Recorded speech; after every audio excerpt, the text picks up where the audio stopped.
You need to uninstall the fucking game. You probably should walk into a highway. Because there's something wrong with you.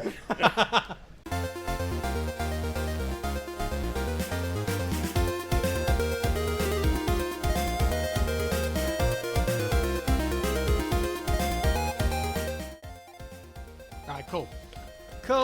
Cool. We are live, everybody. Welcome to Who Wants to Be a Real Gamerscore Millionaire? Tonight we're joined by some of Australia and New Zealand's favourite achievement hunters. We're going to have a look at these faces and names around here. I'm so excited to be on the same podcast as the superstars. They all have the chance to be a real Gamerscore millionaire. And later on the show, we will ask them a series of questions to see how well they know their tags. Good luck. So just to start things off, firstly, you know the host of the Real Gamerscore Podcast and the two-time Hall of Fame winner for New Zealand, and the man most likely to roll a 1 on the 20-side die when it comes to luck, Neomaster. Hello everybody. Who is this week streaming from his bedroom. Yes. I've been told that apparently I need to vacate the living room, so I'm streaming from my bed with what I've dubbed as my gay ISIS flag behind me, which Alison put up. She didn't really appreciate when I called it that, but I did tell her that I was most likely going to be beheaded in front of it at some stage by the social justice warriors. So I got that to look forward to at least. So we all know that when Matt eventually gets murdered, it's going to be in a scene of rose petals and candles. Yeah, exactly. Yeah, where the candles are, is really the main worry, to be honest. Exactly. Secondly, you know him for his love for simulation games, the number one on the Australian leaderboard for Gamerscore. But will he keep the title? Mephisto for the win. Hello, everybody. Thanks for having me back. Oh, happy to have you. I mean, we didn't get enough out of you the first time. Well, you can. I'll come anytime you want. I'm pretty sure we have a finder's fee or something. I'm also in my bedroom tonight. Unfortunately, not in Neo's, but COVID. What can you do? No, it's fair. You take what you can get. Oh, lovely. Dear. And finally, we have our new guest. He's been putting up some solid numbers, and he's nipping at Mephisto's heels. Rogue, 1992. How you all doing? Yep. I just want to point out here, they both think they're number one, right? Well, they are. They're both laying on their beds. They think that they're looking at us thinking, look at these here fucking plebs over here, the masses, laying in the bed. They've probably got people off stage feeding them grapes. This is what we're going to deal with on the show tonight. I think they're just going too comfortable. This is what we're actually going to deal with.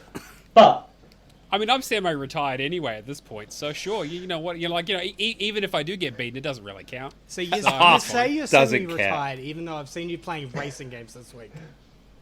Well, okay, again, to be fair, he's put up 60k in the last year. Depends what you're playing. I mean, when I got told the top three, I'm weeks with it. No offense. Oh, okay, gloves are off. Okay, all right. Oh, well, maybe we want to finish the intro before we start throwing sluggers. All right, well, we'll start moving on. Hopefully, Song of the Week works this week because whatever Streamlabs is not playing nice and keeps on looping it, but I'm going to play it. If it does go on a loop, just let me know and I'll stop it. But here we have Mad Rokostansky's favorite segment, and we'll go from there. Where were you when I achieved you? Well, you had not been found. What can I do? I've unlocked you. Playing for hours and hours. Well, you can play it all legit. Or you can grind it as you like. It's on the Windows, not the Xbox. You never know when mods can strike. Our scars in jeopardy, baby. Ratio, our scars in jeopardy, baby. Ratio.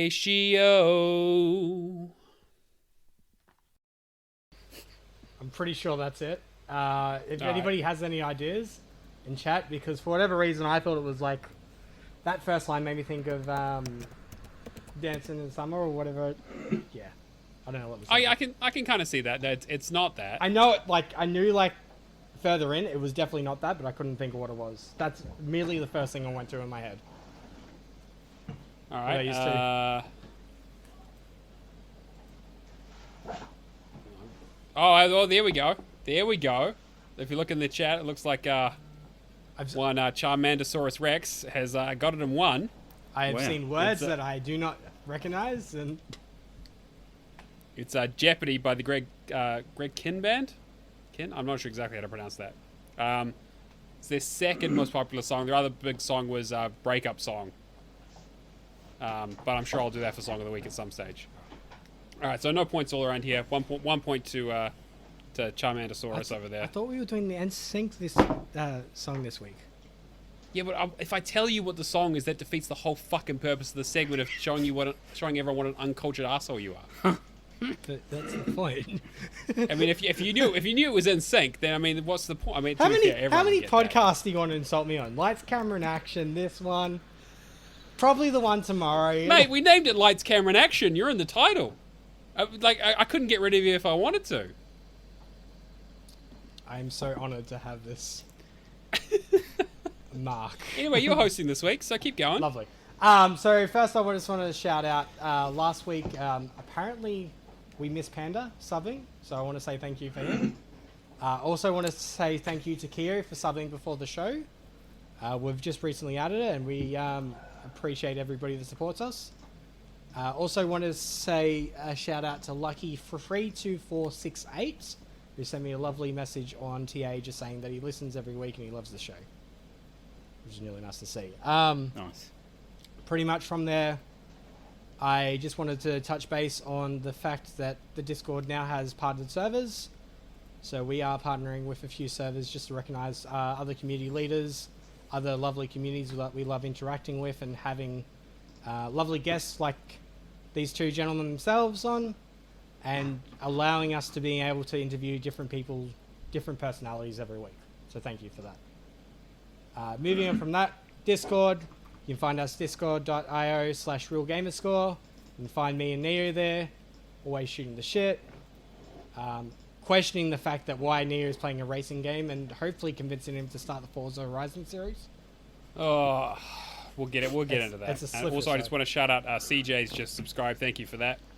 And he's also just gifted 5 tier 1 subs to everyone. So again, thank you so much for that. We really appreciate it, CJ. Love it, CJ. Thank you. Yeah.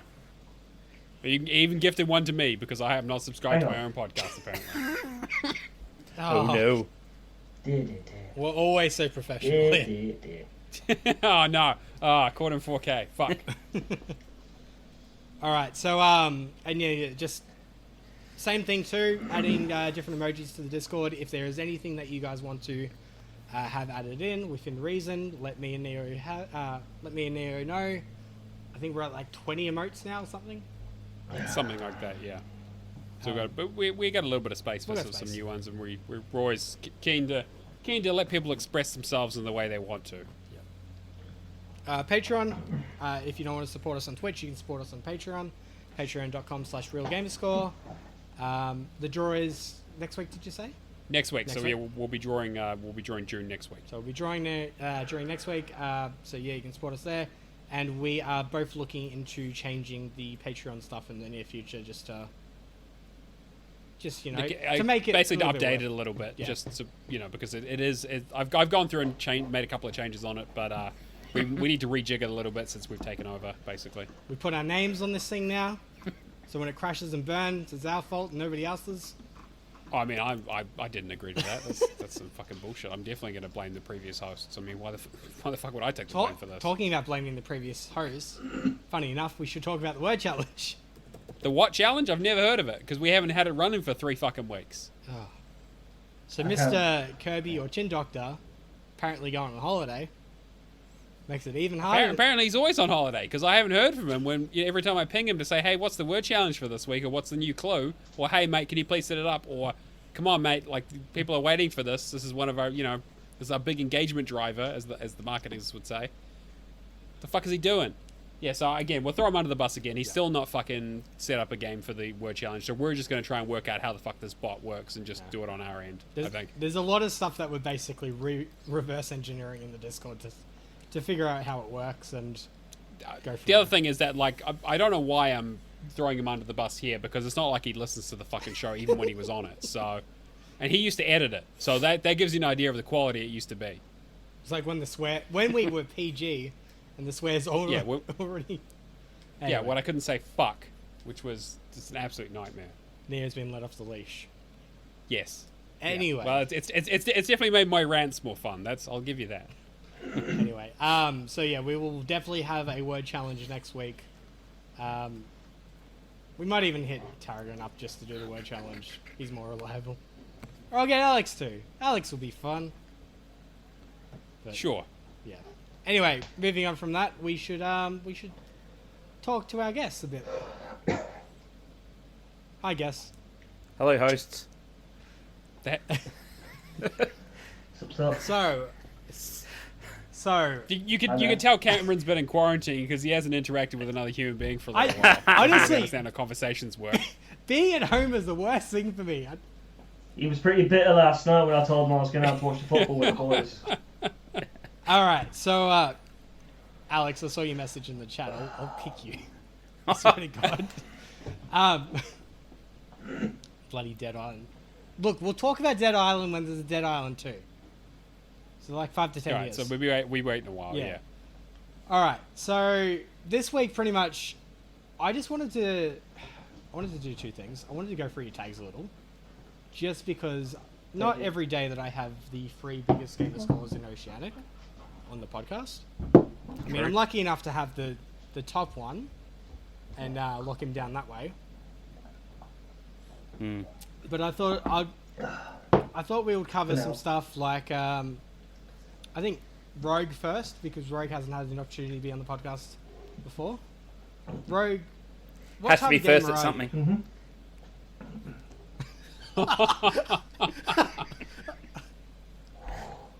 Not The man only overtook There's me. going to be a Going- lot of cheat talking on this one. I was doing the numbers because he's been doing the stats, yeah. He's like, this one's done this one, he's done all these blogs. So I thought I'd whip it out this morning and have a little bit look. He's like, we've done 500k in 500 days a month. But I looked at it, and I only gamed for 160 days last year, for example. I've got it all written down. Let me whip out the old Facebook where I sent him the message. Alright. Because at the moment, you're like 14,000. We really need to get a let me go first, stenographer for this shit. Yeah. Oh, 4K. I'm about jeez. 4 grand behind him now. That's nothing. It was basically. 14 yesterday. I would have been wasn't closer, but I couldn't get I couldn't quite finish off Conan. You- I'm efficient. Very nice, very nice. It's true. So I guess with that, we all know that Mephisto's a simulation gamer. Yep. Is there any particular genre that you're locked down to, or any particular game style that you like? Rogue. You. You. Train games. You, right. Oh, me or him? Me or him? He likes train games. Strategy games? I like strategy games. When we're talking strategy, we're talking stuff like Age of Empires, that kind of stuff, or like turn-based, or... Does need to have a fucking grid in it? I like basically all the different types of strategy games, but I'll play anything. Yeah, I mean, we all sure, play yeah. anything. I don't But know what it is. there's a difference between playing everything and enjoying everything, right? And League of Legends. Okay, right. Well, now suddenly the masochism makes sense. Fucking League of Legends is just... I mean, that's probably why I'm so toxic. I'm an OCD jungler. Well, fuck me. It's surprised you haven't been, wanted for war crimes at that point. That's why I'm fair, such a fair. cunt. Okay, actually, that's suddenly that all the pieces are falling into place. Totally understand that. Although I normally play utility junglers, which is funny. Because you wouldn't think I'd be toxic. So you think if I was a really toxic person, I'd play carries, but I don't. Probably because I haven't got the mechanics anymore. Old age. In the old age. Yeah, Get exactly. You started just like don't have arthritis the in your bones, you RPM see. anymore. Can't be flicking shots and doing shit. But is what Just it want to is. give a quick shout out to Johnson in the chat too for subbing. No, Prime, thank you. Win the Johnny the boy. All right, I'm getting told to swiftly move on. So I guess with that, any favorite game series or? I thoroughly enjoyed Underfate. I don't game series. I don't really follow. I mean, I played most things, but nothing really. I'd have to buy this game day one. Pardon me. Things I really like. Games I was thinking about this today. Ones I really like in the strategy genre more. I do like Real Politics. That was a very good completion I had that day. That's a good game. Won't ever get the ratio it deserves because no one plays the genre. Same as Mephisto. Probably sit there with like 1400 with 7 people play it. But as for game wise, honestly, I don't even know. Oblivion? Maybe Oblivion. Maybe Fallout. Those sort of games. So I used to play those when I was younger. I think Fallout was the first game I played on Xbox because I was in Canada in I think 2006. I was over there for about 6-7 months. I was stopping at a mate's place, and I had to spend best part of a week waiting for a washing machine or a dishwasher or something to get delivered.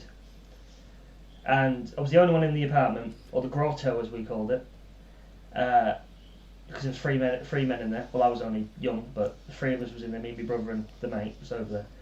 And yeah, basically just sat there playing Oblivion for a week straight. Probably missed the delivery of the washing machine once or twice. That probably didn't go down well, but Yeah, cracking game. Though. That's the main point of the story. it was a good game. It was a good game. That's when you got started, and then it all sort of Then went down. when I got back, yeah. Well, then we went back to Australia, and EB Games was doing a thing where you trade in the old Guitar Hero 2 packs or 3 packs, whichever one was out at the time, and it was like you get $150, but you could buy them for like $69. They price matched. So me and my brother, we bought like say 6 of them, traded them in. The console might have been 600 shakes. Traded them, got it for about $300. Got the console. I think the first game we had was Conan, and a few other shit on the game, which is funny enough. What I was just stopping playing was Conan. Yeah. The Exiles, of course, not the old one, but yeah. Then sort of just developed from there. Played bits and pieces here, bits and pieces there, and then yeah. I think I started playing. I was playing. I don't even think I was on TA at the time. Started playing Body Count online. Ran into Big Sexy and Estru.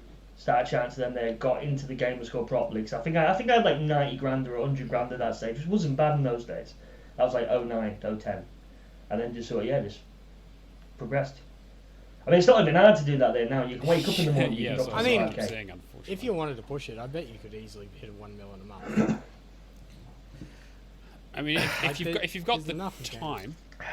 How many people you got on the account? Month. I'm look. I can maybe hit 400. No job, I staying can maybe home. hit 400. Going through all the 0 to 1 hours. I don't think that I did. I think 400k, 3 to 400k. Let go. Well, Go then again, I half of suppose. it, yeah? Half a mil. Yeah, I I reckon mean it's that's the thing. possible. Like we've talked about it before, right? Is that in terms of you getting into your like million, 1.5 million, like those really high numbers. You can play a shitload of trash and really boost your score, but like you have to play other stuff. There just isn't enough to be competitive. It's Yeah. yeah. Well, I just got a message here saying someone in January called Jeeksay got 500k in January. I think that's absolutely unbelievable. That's the reason I 500K brought it up more. because I saw them on Twitter, and I just thought that was bloody crazy. Yeah. But, I mean, it's getting to that point now where it is easy to inflate your score. Fuck. Yeah, but they run out though. I mean, you can get people Yeah, like exactly. say You hit a wall eventually, right? Yeah, It can only get you so far. You have to put in the time somewhere, and with stuff that's. the only sort of people I could see that actually do that properly and get to a really high number would people like say my Lord Seth, and that's because the guy will just stay awake for 36 hours and then sleep for 6 hours, then play 36 hours again. There's something. The man's like a deviant for that. Like it's ridiculous. Like you go to sleep. We used to play with him. I haven't played with him in ages. Play say Warframe or World of Tanks or something like that. and you smash maybe 9 hours into the game on a weekend, and you go, all right, we're off to bed. It's 1 in the morning. Wake up at 8, maybe have some breakfast, wander around for a bit. The fucker's still there. It just doesn't stop. And he's there till you go to bed that night. Okay. And it's just like, how the fuck can you handle this? How is your body built for that? I'm awake for 6 hours and I feel like sleeping on the way home from 100%. work, which is bad because I'm I'm driving. with you. I'm totally with you. And it's gotten it has gotten strange, right? Because I mean, when it came to easy games, there were a few of them that everyone had played. Basically, you go through the tag, it's like, oh, they've got King Kong, and they've got this, that, and the other. They've got Avatar: The Burning Earth, and they've the usual suspects show up in pretty much everyone's tag, unless someone's intentionally trying not to play them. But now it's like when I look at someone's tag, I'm like, oh wow, they've boosted up the game score really high. Half the shit is stuff I've never even heard of, and like stuff I haven't played. And like I went through, I do my binge phases every now and then where, my game share partner will pick up a shitload of terrible games, and I'll just play through them all. I'm like, what the fuck is this? Like I've never even seen it before, and just boost up my score. Like I did it about a year ago or so. I put about almost 100k on, but there's just so much of it, and it's always coming out, and I don't know how people keep up with it, and also how people afford it, because that shit, again, a $5 game every week, and then you got to pick up the Windows 10 version, and then you've got five publishers who are releasing a shit game, well, not a shit game, but a short game that's usually shit. Yeah. Yeah. Mostly. Mostly. I'm not partnered with any company. Well, I mean, so again, I'm I not don't. sure. Again, I don't want to judgment on something I haven't played, but yeah. They're mostly shit. Rotor. Yeah, they are mostly shit. To be fair. Occasionally, you get a good one. Oh, Go on. the other worst Yeah, part but is, it's a diamond in That's the rough, right. right? That's right. Yeah. the worst part is you get them, and you only go about a week, and you look on your TA feed, or someone mentions it to you, and you're like, you click on it, oh, have I played that? And you look at your play, you're like, I can't even remember that. What was that? How bad was that game that I can't even remember it? PC mod menu or a console commands. I mean, like or, PC. Yeah, I know what you mean. No, it's like, for example, like shit like, I don't know, Donuts and Justice, for example. I did that a bit earlier. But in a week's time, I'll probably see that someone doing that on my feed, and I'll go, I don't remember that. Have I done that? And I'll look over it and say, oh yeah, I've done that. That's me all the What the time. fuck did I play that? All the time. I am huge like shite. most. I'm going to be controversial here, but I don't mind a lot of the Radalaka games. But going back to the list 6 months after I played something, I cannot remember half of it. No, and I remember Kirby was he was always he was trying to be the first one on top of that Radalaka board. So every time a new one came out, he would buy it and finish it to make sure that he was the first one to have the complete series. And I don't know if he still does it. I doubt it because he just wouldn't have time. But I can imagine him just going back to it now and be like, well, fuck, here's exactly right. So it's it's just thinking back and be like, going back to that list and be like, oh yeah, I need to catch up on this, and just be like, well, do I want to subject myself to this? Is this why I do achievement hunting? I mean, not put aside, is this why we play video games? Because I think we're all pretty much past that point. But if this is what achievement hunting is these days, then that's kind of why I've checked out. To be honest, is I'm okay to engage with some of it because it's there's you get the the dopamine hit and all that sort of shit. But to an extent where you're spending hundreds of dollars every month just to get fucking trash just to boost up your score when everyone else is doing exactly the same. I mean, there's no winners there really, right? Well, the game companies are the winners.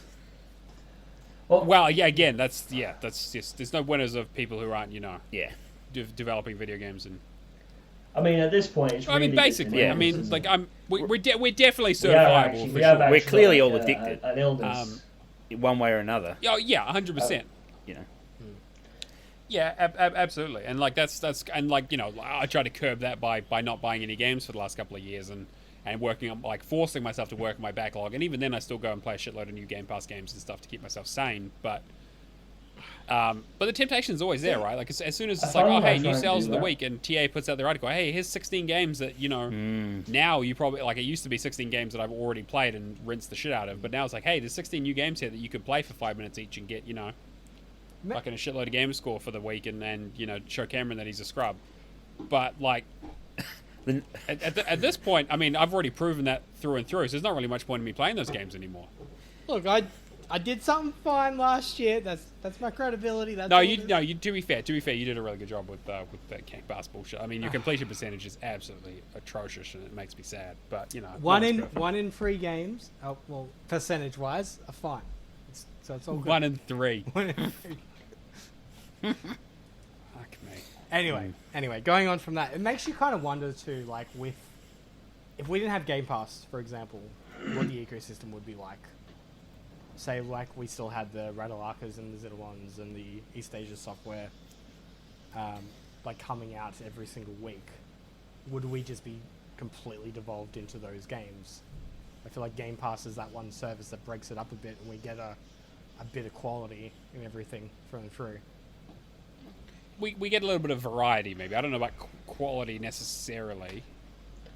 Yeah, I'd go in there. I don't know if they're the best games. I mean, like, a lot of them are interesting, and like, I definitely don't want to discount them for not all being, you know, AAA fucking shooty, you know, gunmetal grey dog shit brown third-person cover shooters. But yeah, they're not $30 million games, but I think I'm just more stuck into something like like, take the Falconeer for example, something that was like a one-man like project.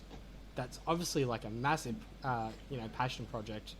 That, to be honest, I could not floor except for the tutorial in the game. Everything past the tutorial was amazing, in my opinion. And those are the games I'm more into these kind of days, rather than your AAA blockbusters like, you know, Far Cry or Assassin's Creed, where you're rinsing and repeating the exact same game over and over. But is that because you've already played so many of them now? Like there's probably, I think I've got my trying fix, to figure out. yeah. Yeah, you got your fix already, right? It's not necessarily that the games are worse than they used to be, although there's probably an argument to be made there around how microtransactions and live services have basically fucked everything. But like, yeah, is it? It's not the games themselves; it's more our exposure to them and the mechanics, right? Yeah. We actually got a question in there from CJ asking, you know, question for whenever. What motivates you both to continue chasing the boards? So, I mean, I can answer. To me, is it like it doesn't anymore, to be honest. Once I had sort of hit that 1.6 million, I've been stepping back a little bit and just being like, well, I'm trying to get my completion percentage up and just, you know, clean up my tag and that sort of stuff a little bit, rather than pushing for big new games and trying to get everything under the sun. What about you guys? I want to touch on base on that quickly too. I'm not sure if you'll agree with it, but I pretty much think that you've done a complete stallion. You've been a number one for so long. You just want to retire and play games. Yeah, a little bit. I mean, like, I still definitely have my toe in it, right? Like, I mean, I'm still on the show, right? So it's like it's not like I've just been like, nah, fuck it, you know, I'm gonna become a monk and shave my head and fuck off to Sony Ponyland or wherever the fuck everyone else ends up. Put up some pink sheets on the wall and. Hey mate, we all got to make sacrifices. It's fine. She's not going to listen to this. Actually, she probably will, but whatever. Fuck it. But yeah, like you're probably right. Like, it's like at least for New Zealand, like I'm double the person coming in second. So like, there's not really any risk of me having to really push hard unless I want to stay on the top of Oceanic or I want to get higher on the global leaderboards. But everyone moves so quickly on that shit, including these two below me here. So it's like, it's not really. It's kind of just like, yeah. I guess that's why I kind of meant semi-retired, right? It's like it's the drive hasn't been there in the same way that it used to be. At least not for the same reasons. Rogue, what about you? Well, I took the best part of 3 years off.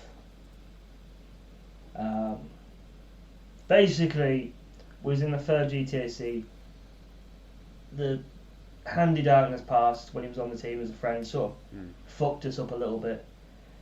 I basically stopped scoring from that point. Probably they could argue I wasn't scoring before then. I think we got to I think what kicked me back off was Chin Doctor calling Mephisto slow and saying, I can't remember what he said, but I don't know if he called me shit or what, and I was like, fuck it, and I basically did what he did in 2 years in a week. I thought, fuck you then, you have a 300 grand jump on you. And yeah, I think Sim did something similar, and yeah, then I died off again. I went back for the Hall of Fame challenge thing for the monthly one and missed that by to a fake account. And yeah, it's been basically just something to do, really. Could be worse things to be doing. Could be sitting in the corner in a dark room having some fun. I mean, Is yeah, that worse? Rather be doing something not. I was going to say there are visual novels for that. That's fine. You can still get points. Nah, that's a good day. That's a good day. It's called idle boosting, not idle hands boosting. You know. Oh, jeez. Good movie. Oh, You just get your toes out there. You just get yourself going. You don't even need one nowadays. With the upcoming technology. From what I see on the sidebar on the screen. Not a TA Pro member, you know. It's like you get all kinds of ads. bloody hell! You turn one night stand into a VR experience. Yeah. Oh boy. Okay. That's too far. That's too far, mate. What are you doing? You I got feel, to be I feel like that one would of be us head has to be. spins. Mephisto, what about you, mate? Well, I think, like I said last time I was on with you guys, I was, in third place, and Drew was miles ahead, so I was never ever catching him. And Bigsy had obviously retired, so second was mine, and then Drew got banned, and then that kind of really kicked it off. Yeah, that all coincided with Chin thinking he was going to be number one, and obviously things happened in his life, so he couldn't be. But yeah, I don't know. I don't know what keeps me going is the competition from behind, I suppose. Rogue and I have been. What's that? So what are you going to do next week? I'm going to chase you back down. I'm saving like 15k of Windows 10 stuff. The second you pass me, bang. You might have to put your finger out them. You'll have to get off your bed. You'll have to get off your bed and start and lower yourself down to our level.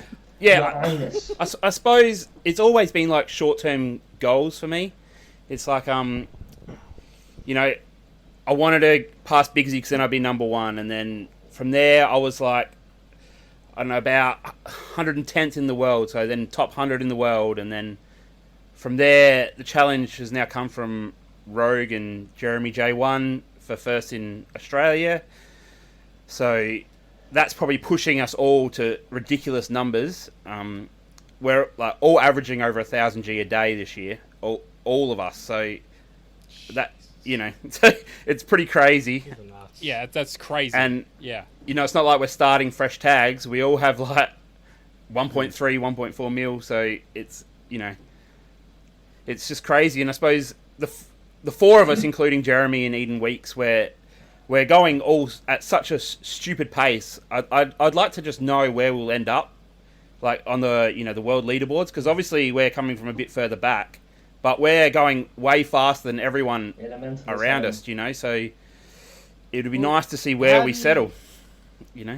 I haven't checked recently, but like, how do you measure up against like, I guess what Smirnoff and Sangrius and other ones in the top 10? It's actually funny you ask, because I do have some numbers here.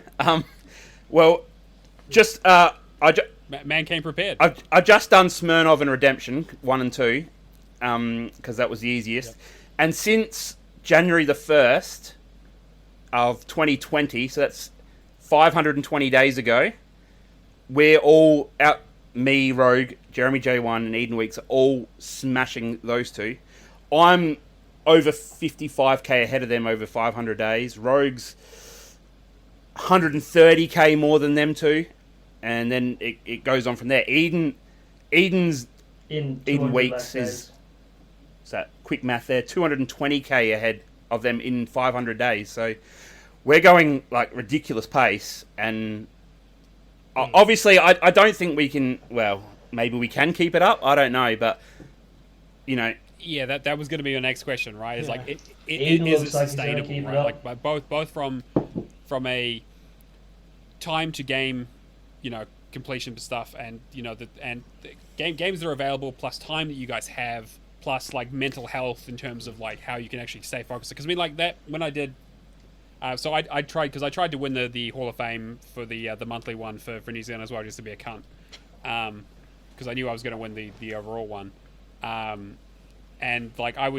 put down I think like 80k or something like that in those 3 weeks, which is a lot for me because I didn't have a huge amount to draw on, And by the end of it, I was dying. Like I was just playing trash after trash after trash. And I was like, even though I had like another probably 20k that I probably could have tapped into, I just like, that was the last thing I wanted to do was play any of that trash.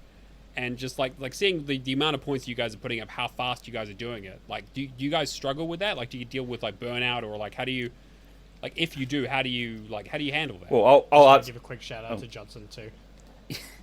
Sorry. Oh, yeah, sorry. Just want to give a quick shout out for Johnson for gifting subs to everybody in the chat as well.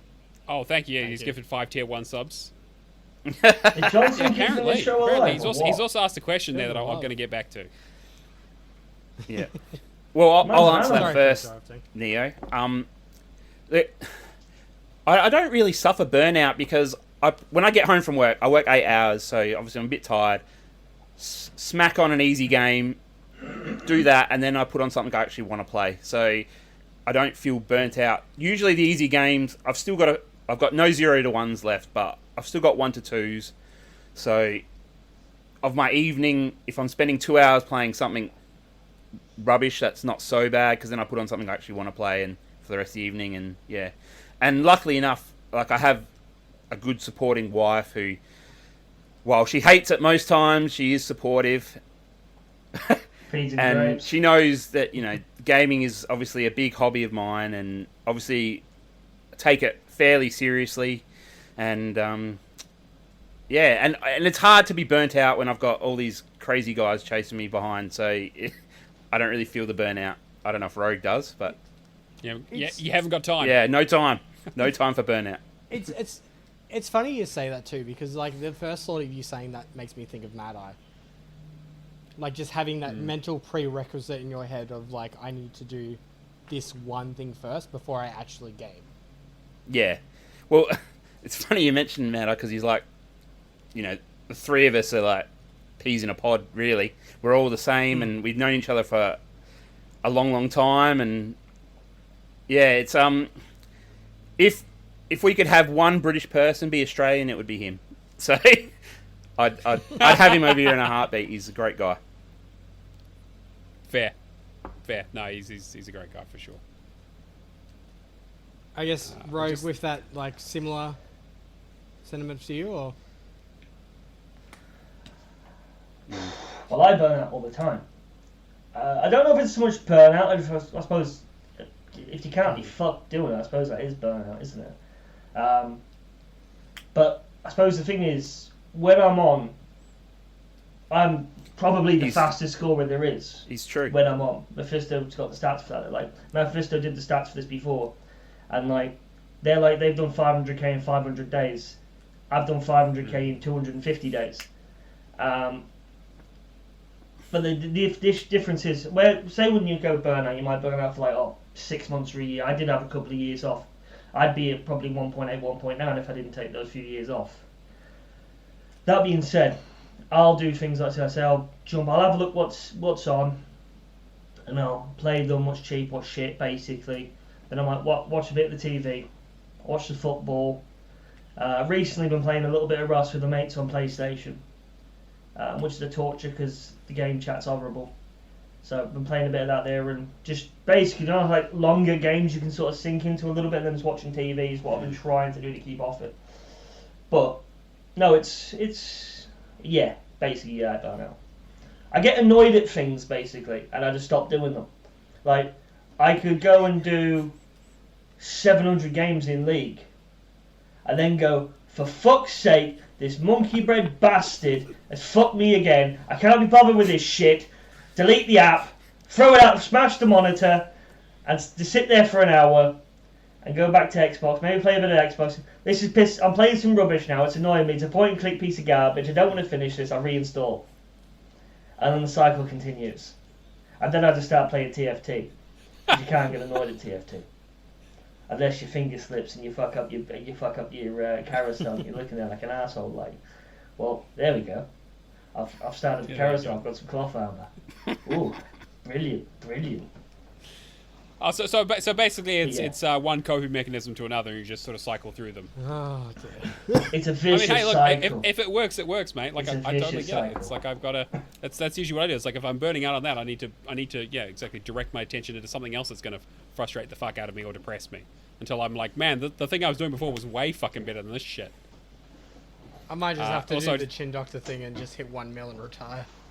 Yeah, well, yeah, that also potentially an option. Also, Did just he- want to give another shout out to CJ for gifting another 5 subs because he's like, fuck you, Johnson. I'm not gonna. He wants that number 1 gifted spot. Why aren't you giving him? Why aren't you giving him a special logo Cameron? It's a work in progress. for gifted subs? This is Cameron. This is all Cameron's beast. I have no idea. how This how it is the works. thing, yeah. I'm unemployed at the moment. You're dogging the boys, Cameron. Cameron. You're dogging the boys. Just making Twitch emotes and that. I've got to do some other stuff and study. What are you talking about? You're not even working, mate. Come on, just stop playing games and fucking get on the The Twitch. man is funding your mean, if I- lifestyle. Look, The man's funding your lifestyle. mean, You won't if even you give You him got a your fucking picture. gamer chair and your Oh. fucking your good mic that we bought with the Patreon money and all right. I did the Discord. I'll do the Twitch this week once I figure out shit. oh look, Mad Eye's even offering to help. I mean, look, if you just want to help me, like, I mean, last week, the end of last week was enough of a fucking train wreck. We don't know Twitch, guys. We've been doing this in No, Skype that's- for how long? This is true. We have fuck that was it's I'm been- surprised I even got this working in the first place. Don't agree with me. You can't. No, I'm not going to agree with you. We're doing great. We also got a question from Johnson. He said, "What would you say are some of the best games on Game Pass to rack up gamer score quick, just off the top of your head?" Guns from Twain, if that's still there. I don't. Oh, yeah, I think it is. He said good, yeah? I think. Good? Oh, I mean, Or good I fast? liked mean- it. good for score. I guess is maybe Yeah, Good are for we, score, are we right? saying Just- good for score? Or are we saying like fun? I'm trying to think what the easy ones are at the moment. You could do like, I mean, if you're okay with console commands, I don't really play a great deal of Yeah. Game do like Pass. Subnautica. None Blade. You got like Donut County is a good and short game. Fallout, Yep. Wing 10, Oblivion, Skyrim, yeah, Wing 10. absolutely. Conan Exiles. Sea Salt was a good game. Sea Salt was a Oh. good game on Game Pass. I don't know if it's Sea still on Salt Game left. Pass, but that was a 3 good months ago, game. I think. Yeah, but it was pretty good though. Doom 64, Bard's Tale, the ARPG version. DayZ. We said a Little Laker. Oh yeah, Little Laker. Yeah, that's actually it's a really good one. for that. I'm going It's through game the called I'm that, going through the TA list at the moment. What Remains of Edith Finch, I'm at, Shadowless Edge remastered. Good game Fall there. Remastered. Donut County, yep. Bang. Yep. Tourist. Okay. I quite mind the Tourist. I haven't played the Tourist yet, actually. Good It's game. on my to-do list. There's a few in there that are like sort of short, relatively painless indie games. You got like Sea of Solitude and like some like Hellblade and A Way Out and stuff like it's not like super quick, but is quick enough that you'll get a good score out of it and actually have like a decent experience playing through it and not want to tear your eyeballs out. That's I'd say if you Hellblade Control. would be a really good one to jump bye. in. Control. If you put the... Control, yeah. I mean, Control is just a fantastic game. It's And you can put the yeah, assist it's mode not on that and long, breeze through it. and it's brilliant, and score pops the whole way through it. Good game. And the one that I'll give a shout out to is Observation, which is leaving Game Pass in a few days. If you have time, definitely jump on that. If you're into the sort of puzzles, kind of point and click, I guess, but it's more of a sort of like you move around cameras on like a spaceship trying to solve puzzles as it's like falling apart. Yeah. I thought that game was fantastic and like it has a really interesting narrative. Hopefully that gives you a few that you haven't played yet. Although Johnson, I know you've probably played quite a few of them already. Isn't We have a Genesis question. Noir I'm as well? just trying to find it. New one? Anyway. Where's that other question? I lost it. We have one here, again, another one here from CJ. With achievement hunting scores being relatively low across Australia, do you ever wish you had pursued more popular trophy hunting? You could both be at least like 9th or 10th there. All right, you gotta mention in the partner servers. You're not taking over the bloody podcast. As much as I love you, He's been trying to bring everyone over to the Sony side of things for ages. He's about as subtle as a brick. CJ, I just can't handle but the yeah, PlayStation controller. in my hands, it just doesn't feel right. And that's not because it's Sony. I just don't like it. I don't like their design. So, no PlayStation for me. PS2. I used to have a Sony a PlayStation. Long time ago. Yeah. Before trophies. I used to have a PlayStation 3, and I used to play a few bits and pieces. On PlayStation, I used to play Bad Company 2 and that sort of thing, but I lost my account. I don't know what happened to it. I bought the PlayStation 4 to play God of War and that, and I couldn't get back into it. But the sheer fact that trophies are, without a doubt, a load of shit, and they're just like, oh, you got a bronze trophy. You don't know how hard something is, you got a bronze trophy. I couldn't sit and do it. I mean, earning Gamerscore is bad enough, but I feel like if that was me, I feel like I'd rather get the door there than I just open and get the hockey stick out. Get the hockey stick there and smash me brains in so there was some blood on the floor. My wife would come running in. She'd probably just close the door. She'd say, for fuck's sake, what's this idiot doing? Look, I and think with walk away. PlayStation, the features But and I that think that'd be around how it the tops it trophies up. are fine. It's just the fact that it doesn't have a point assigned to it. Yeah, there's a question Like, there the about that. functionality's there, and Yeah. there's What are you doing? there's a few things that Microsoft should steal. What are you doing? All right, this is the show and tell, is it? I'm showing Irish, okay. man. I'm showing Irish, my merch. My basketball, my boxing glove, and my union ball, and my cricket bat over there. Jesus Christ. I do have a Pele So jersey and a Swans jersey. Question from Johnson: how much do you reckon the number aspect of Gamerscore on Xbox drives people to pick it over PlayStation? Do people pick it over PlayStation? I don't think people are picking an ecosystem. I wouldn't because of say an- so, but But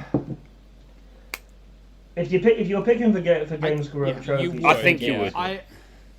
But people take PlayStation because they go, oh, I think the PlayStation only this, that, there's the next point thing. where it's going to actually matter is when you're already into the ecosystem. Well, yeah, again, like assuming that's always going to be a thing, right? But I think I agree with Rogue in terms of that. It's like if I had to pick between the two of them right now and just say, hey, what's more appealing as a concept? Like I like the idea of platinum trophies in terms of having like something to show that you've completed a game, but outside of that, the score aspect just adding up to a total makes it easier to compare. It's more interesting. It sort of taps into the high score mentality, which is what they were going for in the first place. Like it's essentially just a meta game, right? Yeah. And it's the easier it is to keep score and compare in the meta game, the more appealing it is. Yeah. And CJ has pointed out, who would have thought that 4 Xbox gamers would think Gamerscore is better? Look, Fuck you. I Man, it's dripping in salt, isn't it? I will say that though, I'm firmly fit in the camp of I really wish Platinums came to Xbox, or at least some kind of functionality. Something like that I think would be a good. I mean, again, we've talked about it many times around the sort of potential improvements for the achievement system in general, right? Like just having some changes to it, because basically this generation, was hyped and showed up, and nothing's really changed from the UI to the games to the achievement system. I mean, I know we had COVID and things are delayed and usual console launches are pretty slow, but it's been more of a sort of a whimper than a roar in terms of big release stuff and changes and like feeling like a new generation is here. Who is the number one in CJ trophies? will tell us. Do we know? I'm sure. Yeah, that's what I'm waiting for. And I'm hoping he says someone in Please don't name particular. me, no, we'll have no idea. CJ, Wait, is it? Wait, no, In he is like Australia, number I think 2, so. isn't he? Or is he number 2? Something like that. He's number 2. Is I he maybe number not two? anymore because That's he what I mean in does a Australia, lot not of in gamer Australia. score now. If you have a look at his tag, Yeah. that's true. He He's racked up climbing up. 100K like last month. Oh, yeah, true, yeah. he's yeah. he's gone pretty hard. I don't know. Yeah, he's almost putting up what Eden Weeks is doing. With 1.3 I million mean, all less. it took was having him on the show once, Look, and he was hooked. So. I'll take a week. He'll overtake me. He was number 2 when I Yeah, well, went on his yeah, podcast. that's, Definitely. Anyway. I think from that we should probably move into the news, hey? Yeah, well, there's not a huge amount of news because everyone's sort of holding their breath for E3, but there's a couple of bits and pieces in there you've picked up there, Cameron. Yeah, so the only thing I was really going to touch base on is one thing was that we got a Game Pass website today. Garrett Atkins on Twitter, which I thought was pretty cool, just to have another take on the functionality of that. So hopefully that convinces Microsoft to do a bit more with their own site. Yeah, I mean they've been trying to update their app, right? I'm hoping that it makes it a bit more user friendly. So I wanted to put a quick mention out to that. I wanted to put a quick mention out to the fact that the Crytek leaks were right. We are getting a Crysis remastered trilogy, which kind of makes me suspicious of whether we're going to get a new Rise game. Well, because that was kind of the combined rumor, right? Was it they were going to do a Rise 2 and it was going to be like a Sony exclusive or some ridiculous shit? I think it was called Rise Next. Rise Next. Well, all right. So, yeah, it's pretty How bad. lazy is that? but I mean, like, it could be code name, you know. Like, Classic Sony. Yeah, true. I mean, I don't know. I mean, what are Crytek doing these days? To be honest, I mean, like Remasters. Warface is still a thing. Well, remasters, yeah, but I mean, in terms of like new development. They could shit remasters. Tell us what you really think, Brody. I mean, it's pure garbage. I played it at Christmas. Oh, I had it on the it treadmill. was bad, yeah. This is how bad the game was. You shouldn't be able to do this in gaming.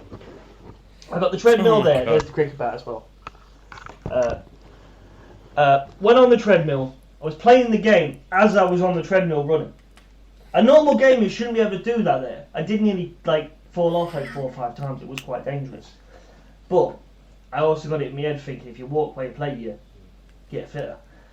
Didn't eventuate because I'm too much of a lazy cunt to do that. I mean, the idea was there, though, right? In the chat.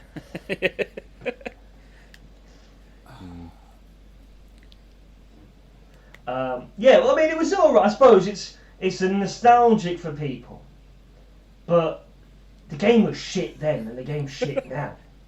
That's the top and bottom of it. I mean, if the game came out now you look at it and go, I can make this. Oh, Because that's what I'm fucking looking at. It's Look, pure mate, garbage. you just got to buy into their, was it Cryotech cryptocurrency bullshit, and everything will be fine. They'll be able to fund their next development, and you'll make millions of dollars, and it'll be totally good. So I remember this. Hang on, I'm gonna dig this up. I remember them having some sort of Crytek having some sort of ridiculous cryptocurrency that they were doing. yeah. Wasn't Crytek almost gonna go under at one point too?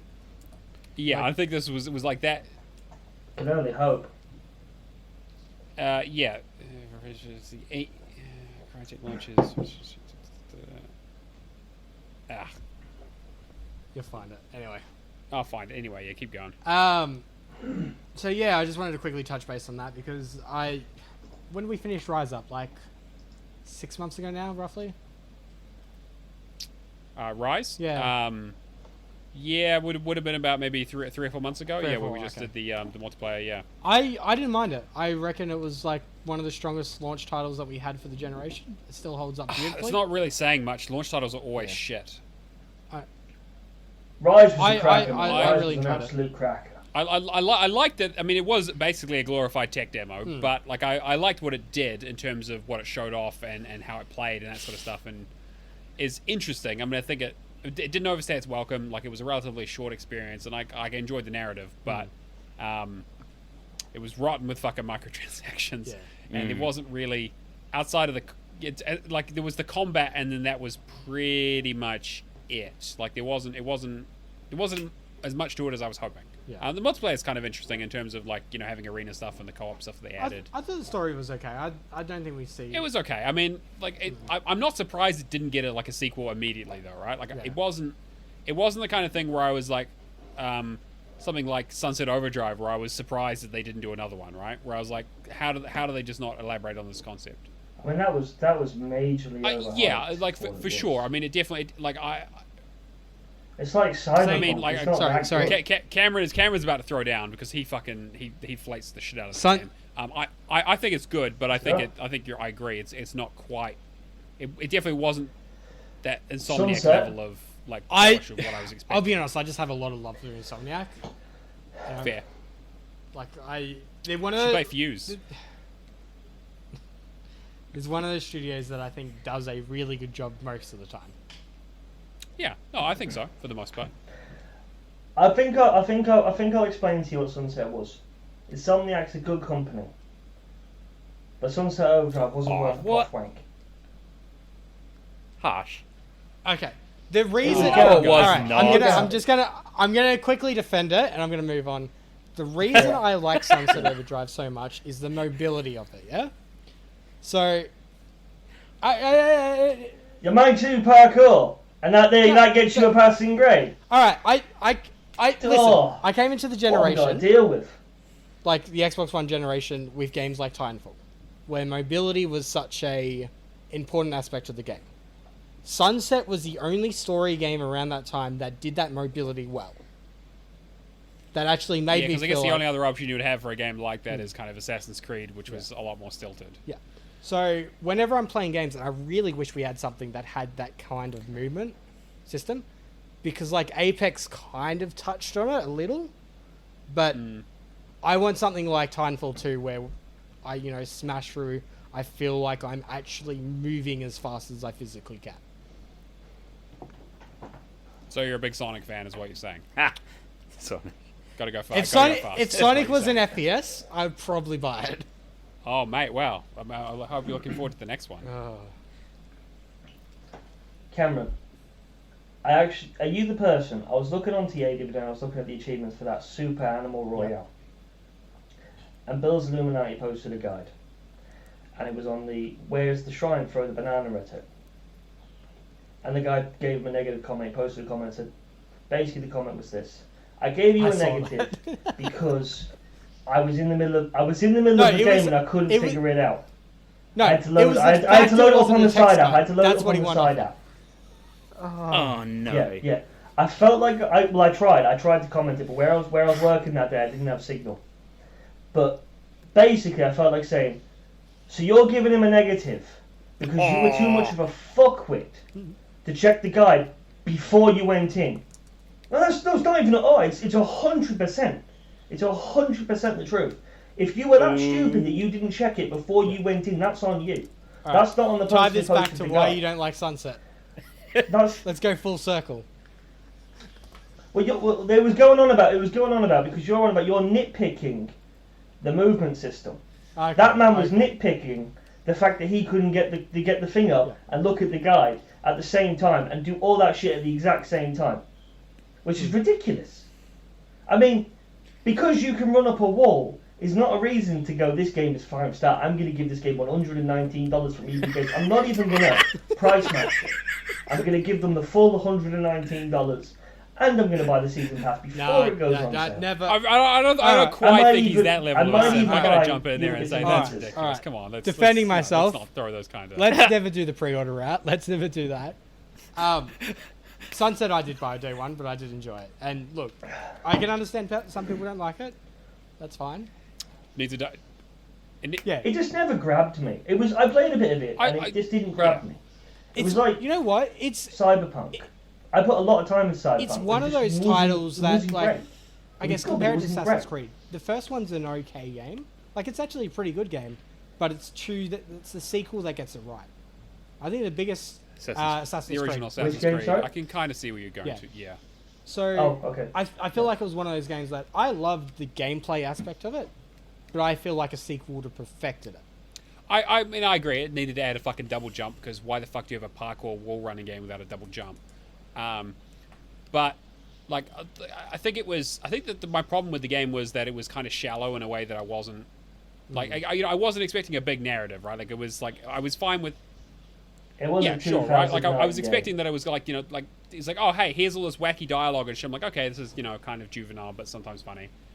Here's a bunch of weapons that all kind of feel the same. It's like okay, here's a TNT teddy that explodes, or I can shoot a bunch of rockets, or I can do something similar. They promised a lot of variety in terms of visuals, but in terms of actual mechanics, it's grind around on a rail and shoot the same gun over and over and over again at the same 5 enemies, which was really the issue I had with the game. Is that it kind of, there wasn't a lot to it. I enjoyed the I like Rogue when I started it. I didn't enjoy it at all. Like, I started it because I think it showed up on my, like, random to-do list or one fucking competition or another to try and incentivize me to actually get it started. So I got, like, a couple of achievements in it, and I really, really did not like it. But when we talked about it, I went back and finished it up. And I had a really good time with it going back to it. once I kind of understood like how the strategy worked and like what kind of game it was, because I was going into it thinking it was, you know, like a prototype or an Infamous or like an open world mission style game with a couple of side things, but really it's an open world side quest game with a story just kind of woven into it. In a way that's kind of like throwaway. Like it's all about, you know, collecting all the side shit. It's all about killing all these enemies. You know, there's so many fucking collectibles and there's so many things to do in that game, and none of them feel super compelling in terms of like interesting or like, you know, mechanically interesting. But it's really just like, hey, we've got a lot of this shit. Fucking find it. Which, like, you know, I mean, I'm glad they showed it on the map at least, but it just kind of doesn't really do it for me anymore. Yeah. So what I'm saying is, your taste is shit. I've just come to a realization. I hate collectibles I hate following video guides for collectibles in that way. But stuff like Sunset and Forza Horizon and that, where the collectibles on the map, I can hunt them down for like this Joe tomorrow and love it. I don't know what that says about me. Yeah, so I think that says more about you than it does about the games. Moving on. Anyway, let's move on. We should probably get in the news. I guess I wanted to do a quick recap into going into E3 with 23 studios and a few other projects here and about. If we wanted to quickly just retouch base on what is coming out in E3. So starting off 343 Industries, Halo Infinite. I mean, that's going to be an easy one. The one established IP, and what did they have, like a 10-year plan for it? Like yeah, I don't. Again, I mean, Destiny had a 10-year plan too, and that kind of went out the window when they got sold and bought. And very ambitious. Yeah, so like again, like I whenever I hear roadmap or 10-year plan, I just roll my fucking eyes at this point, because it's basically a developer saying, yeah, no, don't worry. We know this is going to be super popular, and we know we're going to string you along for years, and you're going to never want to play anything else. Of course, why would you ever want to play another game? We're going to buy our season pass, where we haven't released any DLC for ever. Exactly. It's like so we've got the psychologists and the economists who are telling us that like this Skinner box is going to make you want to hit this fucking button forever. So like, of course, we have 10 years worth of content planned for this. Yeah. Like, I mean, that's just like my immediate visceral response is like, get fucked. Like. I will decide if there's 10 years worth of content in this shit. Yeah. Like, you shouldn't be deciding that before the game even comes out. Alright, moving on from that, Compulsion Games, their new IP that when Phil Spencer was asked about what he's most excited for, he said this one. It's meant to be a mix between BioShock and Uncharted. So what the fuck does that mean? So it's a narrative third-person shooter. We're going to have to wait for that one. Cookie cutter third-person shooter. Yeah, I'm sure it'll be big budget. Yeah. That's for sure. 100% of them. Yeah, cough, Anthem, cough. Yeah. Yeah. Double Fine. I mean, we know what Double Fine's working on. Psychonauts 2. I would be very surprised if Psychonauts 2 or Microsoft Flight Sim isn't shadow dropped at E3. Ooh. Be cool. Flight Sim I could see, because that's Microsoft, like that's kind of their bread and butter, and like they don't really need to do like their game's already out there, right? For most of the people who are interested in it, they'll be, you know, crazy PC people with joysticks for dicks who will, like, they've already played it, right? Yeah. But like in terms of like Xbox people, like people who are waiting to play it on Xbox are going to be more casual. It'll drop into Game Pass day one, you know, it'll be like, hey, you know, I can see that. The reason is because Psychonauts 2 showed up in the store, I want to say like 2 to 3 weeks ago now, and then quickly got pulled. Yeah, I mean, it's definitely close. Like, but to be fair, it's been in development for like 100 years. And Flight Sim's latest patch halved its size. Okay, yeah. True. I mean, like Flight Sim, I can definitely see.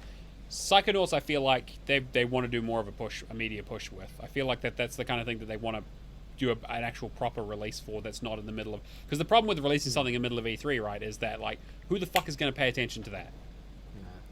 Like there's so much other shit that, like, it's the wrong time to release a game unless, like, you don't really care that much. Or it's a smaller game that you need to get eyeballs on that no one's heard of. Yeah. Like, I remember when PlayStation did that game where it was that you had, like, two birds or some shit and they were flying around in a circle for the PlayStation 4, I think it was. And they were like, hey, it's out now, and like everyone's like, "What the fuck is this game? Never heard of it. I guess I'll try it because it's the first time I've seen it." Yeah.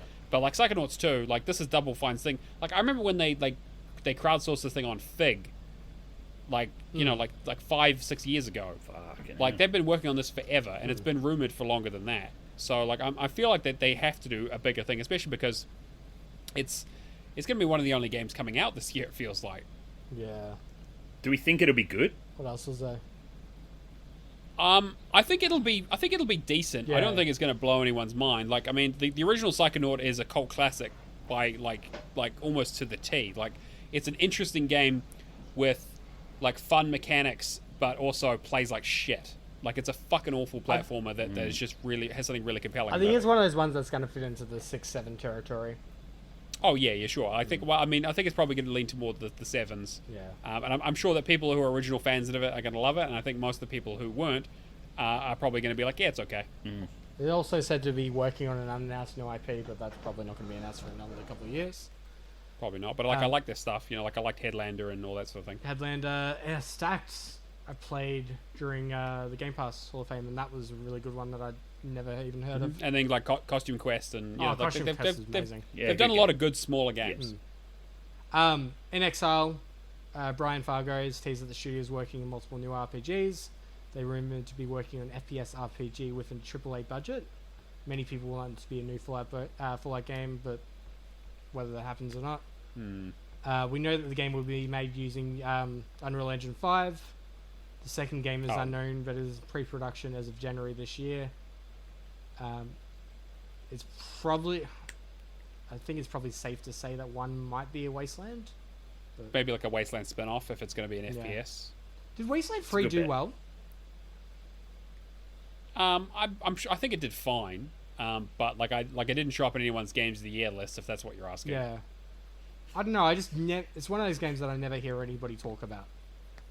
But I'm guessing I mean, it's like, for the die-hard the- fans.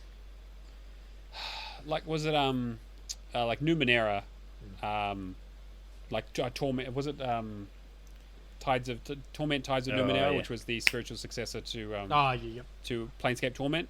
I think that was in Exile, right? Like I love that game. Like that's 100% like my kind of game where it's like, interesting RPG where you can talk your way out of most of the fights and it's all about like decision making and stuff like that, with a level of like combat strategy on top of it. Whereas like Wasteland and stuff tends to be more on the combat side, but like it's a like we talk about niches of niches, like the sort of tactical RPG genre is definitely it's definitely not the big flashy one that you see at a lot of conferences. No. But they try to show off Wasteland 3 with like the humor of it rather than the gameplay. Yeah.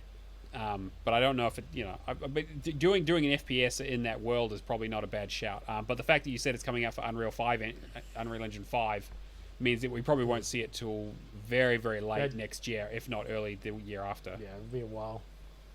Because nothing's out in UE5 yet. Moving on from that, Mo Young. Minecraft. I think they just said they're messing around 5 years now. Have they finished all the DLC for Minecraft Dungeons? Yeah. No idea. I never I played think it. there's If another they're doing DLC anything, coming. it's probably more. From what I got told, there's another DLC coming in Okay. June, July. Because the, From what I was the told. one just got released. Yeah. Like a week ago? Yeah. I think I don't know, but I believe there's one more from what I've been told. I haven't looked at it because it was when I was considering playing the DLC. Then I got told the DLC was fucked. So I Right, didn't bother. yeah. So yeah, moving on from that. After I bought the season pass for it. Moving on from that. Was it on sale? Don't you Probably start not. shit. We'll talk about Current Probably Exiles when not. we get to you, buddy. Oh, fuck. Okay, well, yeah. Walked right into that one. Quality game, Walked right into really. that one, didn't I? Fuck. Ninja Theory. So apparently they're working on 3 separate projects. First one being Hellblade 2, which is being made in Unreal Engine 5, which I wasn't aware of. But, yeah. No, I didn't know that either, actually. It's surprising. Second project is Project Mara, which is likely a code name and is meant to be a psychological thriller. The third one is third project is the Insight Project, which aims to create self-contained, individualized, and absorbing game experiences to help people control their fear and anxiety. Okay, so so- Bleeding Edge 2. let's hope not. But Sounds bad. I mean, that sounds interesting. I mean, yeah, like, I think it sounds ambitious. I mean, I don't know if it'll be a good game. God, developers but, talk I mean, so like, much I mean- shit, don't they? They just prattle No, they fuck keywords you, and oh my god. Sorry. Marketing Yeah. spin, hey Matt. Yeah. I was about to say marketing spin.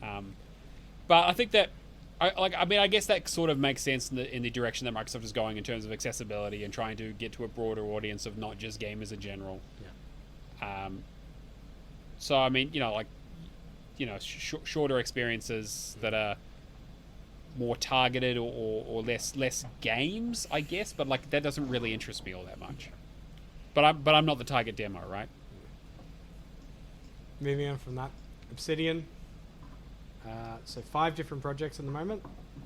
Which does not sound good. That's I like Obsidian a lot, but 5 projects sounds like way too fucking many. I must say I'm really interested for Avowed. I know it was just a CG trailer, but I'm really curious as to how that's going to turn out. So they pitched that as, so for those who don't know, is essentially like a Skyrim-esque RPG set in the Pillars of Eternity universe. I don't like I guess people are desperate for new Elder Scrolls, right? Like, because it's been a long time since Skyrim is. I mean, I wasn't say released because it fucking probably got released again last week. But when it first came out, that was what, 2011. Like, it's been 10 fucking years since we've had an Elder Scrolls game. So I suppose it makes sense that people are like, hey, I want a Skyrim-esque game, maybe. But I don't know. Like, are people still interested in that? Yeah, Are you guys interested in that? I mean, do you guys play those? I mean, Rogue, you talked about Oblivion. Well, if it was good, like, say, Dragon Age 2 or Dragon Age 3 or Skyrim or one, like, I'm not going to go and play the new Elder Scrolls, the online one. I'm probably not going to play the Fallout one that's online. Although, to be fair, I probably won't play this one here if it's not sort of a decent game. Because, like, say, Kingdoms of Amalur or something like that. It's like a AA level. They don't really jump at me. And I was looking forward to Kingdoms of Amalur because I like the writers. I read books from the writers. But I played it for an hour and I thought, nah, I don't really fancy going down this path with my life. Well, they're all big investments, right? That's probably the only time in my life where I've made a good decision. Yeah, they're always long. Fair. Always 50 plus hours minimum. Like, it starts there and it's just too long. I think they're the wrong It's an demographic right? for us. Like, we're not the right demographic. Though, to be fair, that's good. Gamerscore people. But that said, it's more. I played Skyrim, played Oblivion, played Kingdoms of Amalur, so who knows? Maybe I'm talking shit. I mean, I think that they're not the most immediate. Like, they have to be good to draw you away from stuff that's easier, right? Like, it's and like well, you need something to go away from easier, or else you'll literally just go mental. Like, I was doing Assassin's Creed Odyssey. I put like 100 hours into it. You need something to break up the constant shit. Because if you just sit there playing shit non-stop, that's when you do burn out. You sit there and you think, right, I've made a very bad life decision here. Yeah. You can stop at any time, Rogue. Like, Mephisto's got the perfect way with that. I could. Do you know what? I would stop. I'd stop right now. And I'd still be back. I'd still overtake you. Because I'd go away for 2 months, and then I'd just drop 150k in a week, and you'd just be looking like, for fuck's sake, here we go again, and you're behind me. I mean, I can't help you, mate. Like, I mean, if it wasn't for me, Mephisto wouldn't even be where he's at. Listen to you. That's the God's honest truth. So much love. I mean, Mephisto really only got where he was because I'm a scumbag that wanted to overcharge him for NTSC games. NTSC games. It's the only reason he's where he is. Supervillain origin story incoming. Yeah, okay. Because I think I think I got a load of like the what were they? The History Channel games, Legend of Pan, and a few others in there, and I was like, sliding through them. yeah, $50 you can have that, $50 you can have this, $40 you can have that, $90 you can have this. And he was like, yeah, thank you. Eat that up. And I was like, here we go. Nice little cash cow here. You take all my old shit. You pay for me. You paid for my addiction. I'm a collector. Money's got to come from somewhere. You were probably the only person in Australia that had those games, right? Did I? I don't know. I was gonna say. I mean, I don't know. I mean, there was. I'm sure I Esther live had them. next to Ooh, air quotes. He is a collector. He is a collector. Anyway, I mean, I'm not even gonna go there. I mean, no. it is No, what it it is. is. But I mean, there is 3 people of your Discord that did games for him. Anyways, I mean, it's like this. I'm from a town of about 2,000 people on the outskirts of Newcastle. I bought Japanese games on eBay. I met the fella at the post office in town to buy them. That was fucking weird.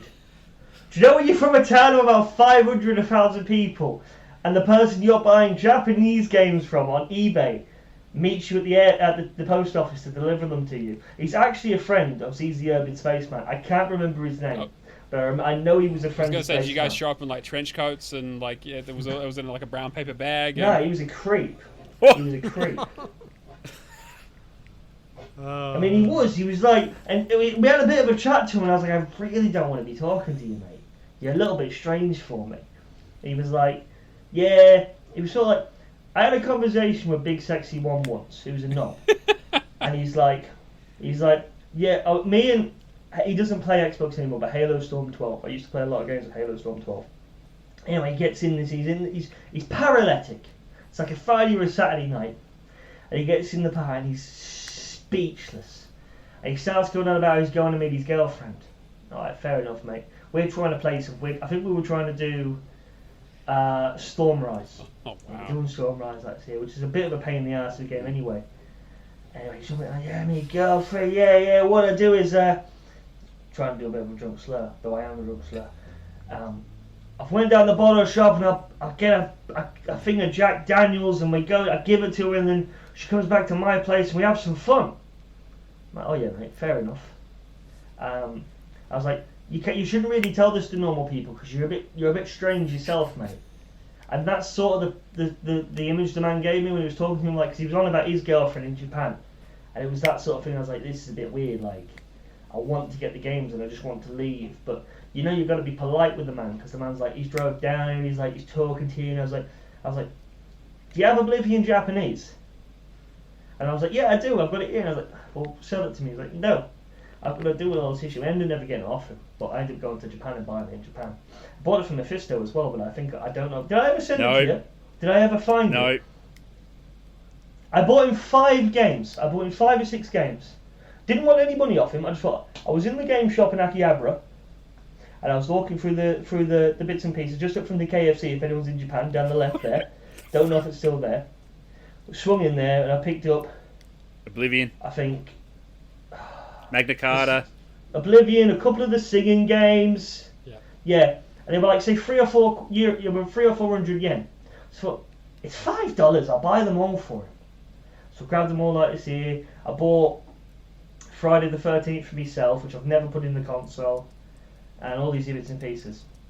Got back to Australia, lost them. I did find them.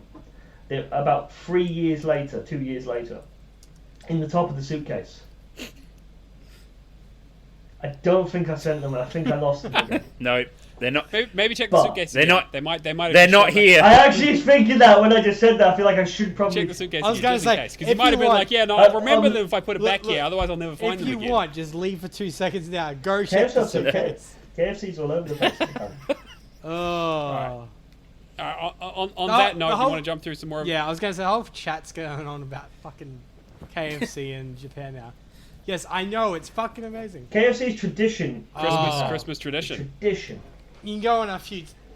And they have the Colonel Sanders out the front. They dress him up, and he's a bit weird. When you stumble back, you're in Shinjuku. There's 400 gangsters around you anyway. You're a bit stumbling. You're down the Golden Gate, and you walk into a big fucking 6 foot tall Colonel Sanders in a blacked out robe, and you feel like you're gonna get stabbed. You almost feel like you're walking through most American cities. And then But of course it's a statue. So you're safe. You're and you fine. just walk Yeah, past of it. course. Yeah. Until the 37 Yakuza spot, you're wandering down here and they put their arm around you and say, "You come with us, we give you champagne." And they try and shuffle you off into like a sex club. And you're like, mate, I just And want then some they beat oblivion. you, What's and going then on? Basically, yeah. That happened to a friend of mine. I call it bullshit, but apparently he almost got shuffled into a Yakuza club. And he's scared, to this day he's scared to go back to Japan. Japan's a great place. If you can ever go there. Go to Hakone and ride the pirate ships. It's on my Brilliant. list. The Hakone pirate ships are brilliant. Though it's a pain in the ass to get there on train. You should stay there. I'm going to push through. But sorry, you can keep your podcast going. I won't make this a travel we guide. can spend half an hour after this episode like fucking just talking about Japan if you want. I do not mind. I do want to go myself one day. I do. I gotta get some fucking sleep. You know, fucking Kiwi, it's fine. Can I quickly answer that CJ question? I mean, Yeah, yeah. You'll be right. I play offline because I'm always hiding from Rogue and his incessant party invites. That's a lie. That's a lie. He's hiding from You! I don't know if he's on here, but he's former No, that's not work true. colleague who we used to That's play not true. PUBG with. And so, was it? I don't know. You kept saying it was. It is you! Ask Mad Eye! Yeah, Mad Eye will tell you. Yeah. He told you that it wasn't you, but he told everyone else that it was Yeah. you. He cuts me deep. What was it? He was. I'm gonna go. I'm gonna roll with his friends though, because we used to play PUBG with his mate. Mad Eye, back me up. Gaming, and I felt he pushed me to the point where I was ready to literally smash holes in the walls, slide to Adelaide, grab him by the face, and drive me thumbs into his eye sockets. Alright. So we're like top 4, top 5. I'm the best player on the team. No word of a lie. No word of a lie. Mephisto will actually prove that. He won't, but he knows it's truth. I go down because I play like a fucking lunatic. I just charge. Mephisto used to hate me doing that. I used to just charge and I'd be like, "There's 4 guys here," and I just. I wonder sprint. what that's like. Anyway, I get downed. Mephisto comes to res me. Mephisto comes to mes me, and the guy's like, "I've got a smoke," and he picks up a frag and throws at us. Killed us all! Blows All us 3 of both us! up. Alright, I'm in there thinking, I felt like going mental. 2. I think I just turned the mic off at that point. I and mean, walked that's away. what I the was like, cricket "Oh, I bat's can't really deal for, with isn't this." it? just in case they just need Yeah. to. Take some 2, anger out. there's clip of the week. 3, I feel fucking I'd use my hands attacked. if it really came to it. Alright. All right, let's Go on. Get back on you the know what? news. Fuck it. I don't give a shit about the rest of the news. We're moving on to what we've been playing. Oh, fuck. I'm quickly... All right, Cameron, hurry up then. You got to Alright. fucking speed run this shit. Alright. Grounded for Obsidian. No. 3 other new IPs. Playground games, pretty easy. Fable, Forza Horizon 5. Coalition. There's They said that apparently it's going to wait for the UE5 before they release Gears 6. So yeah, they're working on something else. They got to be. I think. Rare, Sea of Thieves, Everwild. yeah, what the fuck is Everwild? I feel like it's going to be one of those games that we've been shown a trailer for, and it's going to change halfway through. I mean, that's what Sea of Thieves was, right? Everyone was like, "Oh, cool, like a pirate adventure game. This seems interesting." And like, it was just the most bland, like online bullshit, repetitive stuff in the world. I think the only problem with Sea of Thieves is it should have launched as a pre-alpha, and they should have. I mean, yeah, definitely. And I think like Grounded's a good example of it. You know, when it actually hits its full release, they're doing they're doing it proper. Anyway, I think there's meant to be a rumored third game from Rare, Venture. I keep on fucking hoping the Venture will happen. It won't happen. No, it won't. It needs to be more kids games. Yeah, the Initiative. So pretty much Perfect Dark, and I'm pretty sure that's it. 1010's working on Forza Motorsport, which I think still a bit off. Is it? Well, they only I figured that would be the next next cab off the rank, right? Like they missed the launch with it, but I figured that would be the next big indie show. Well, sorry, the next big sort of visual showcase piece. See, I'm wondering if Forza Horizon 5 will be instead. and then Motorsport will basically be like next year, and then cycle continues based off that in terms of racing. Maybe. Undead Labs, State of Decay 3, and that's pretty much it. Yeah, they only showed the CG trailer. Yeah. Yeah, they Showed basically nothing. it was like a teaser announcement, but there's no information about it. World's Edge, which is the one I'm most excited for, other than Forza. Oh yeah, Age of Empires. Yep. Bethesda Yep. Game Studios, which will be Starfield. Apparently, who the fuck knows? Tom Cruise might know. Like, Fuck yeah. like Starfield. Like again, apparently he's not even close to coming out this year. And also working on the Elder Scrolls 6. But Yeah, I'm working on it. Apparently, are they working on it, or is it going to be we need to get Starfield out first and then move our team over to working on it? Like, I don't know. That's the thing. I wouldn't expect it anytime soon because they haven't showed anything for either of those games, and Starfield's supposed to come out first. So, ID. They said they're working on a new game, whether that's Doom or whether that's something else will be up in the yeah, air. I don't know. It'd be cool to see Ed working on a new IP, or do Rage 3 or whatever. Yeah, it would be. Quickly going through Arcane, working on multiple projects. Obviously Deathloop, which is they're meeting their contractual obligations, which I imagine will be probably a 12-month exclusive and then Game Pass after. It's basically been confirmed that it pretty much is. Yeah. And then there's meant to be another one, isn't there?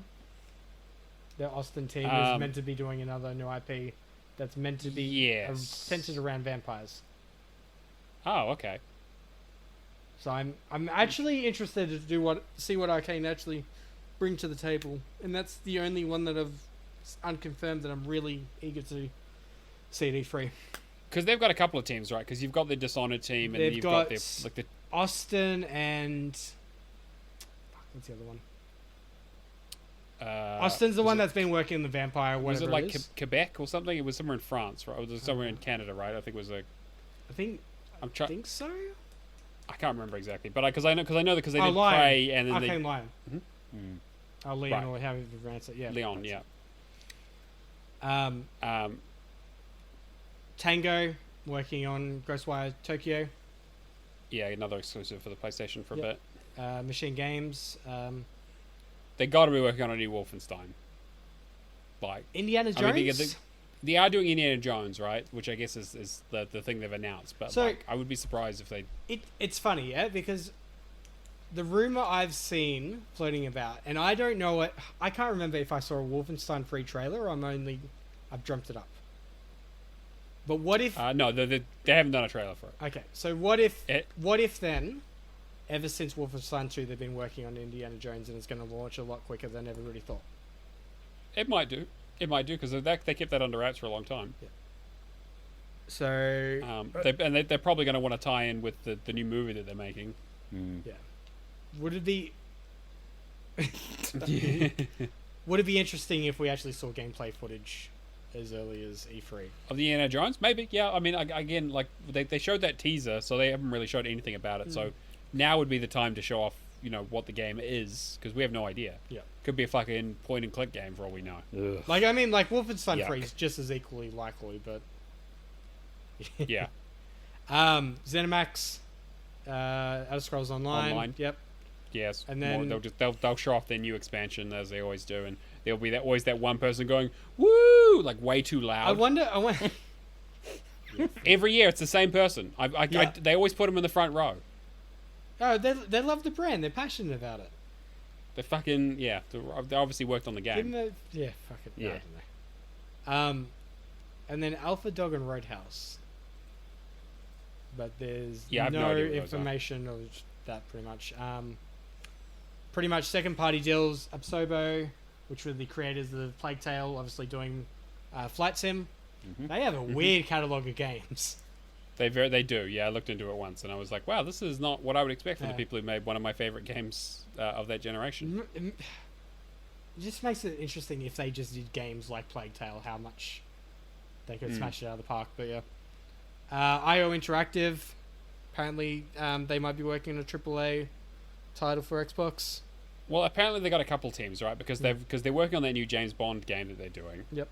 And they're still doing content for Hitman 3. And apparently this new game's codenamed Project Dragon. I'd be interested to see what they do. I mean, I'm sure that chances are they'll probably use the Hitman engine for that then, which I think is great.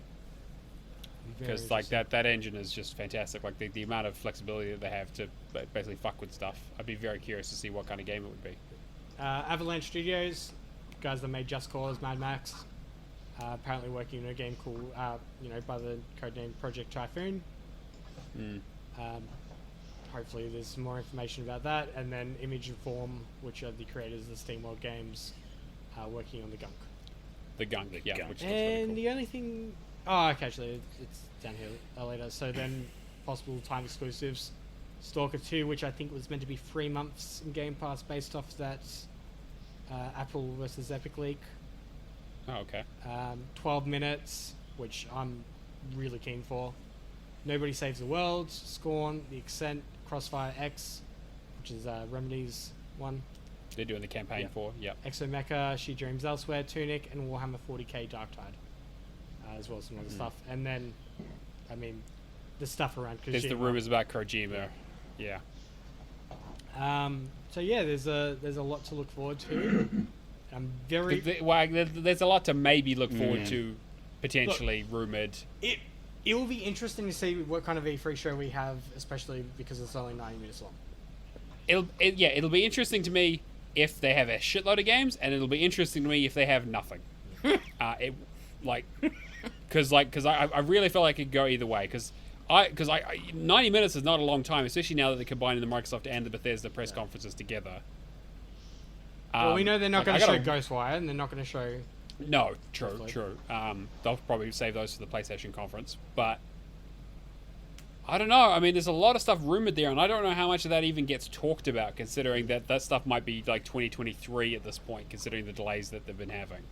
Like, it might even be too early. And the thing is, like, the last thing they want to do is do a Halo Infinite, where they announced the game in, 2017 or whatever it was, and we're 4 years in, and they showed off some footage that everyone fucking hated. And suddenly they put a date out there, and then they push the date back, and then suddenly be like, oh shit, we need to scramble and redo this whole thing.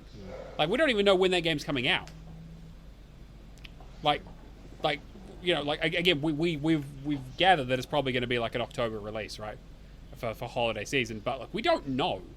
Like that might be a next year game for all we fucking know, and that's the same with a lot of this stuff. Like it's just it's so up in the air that I feel like we usually have some more certainty, or there's been more leaks, or there's been more confirmations.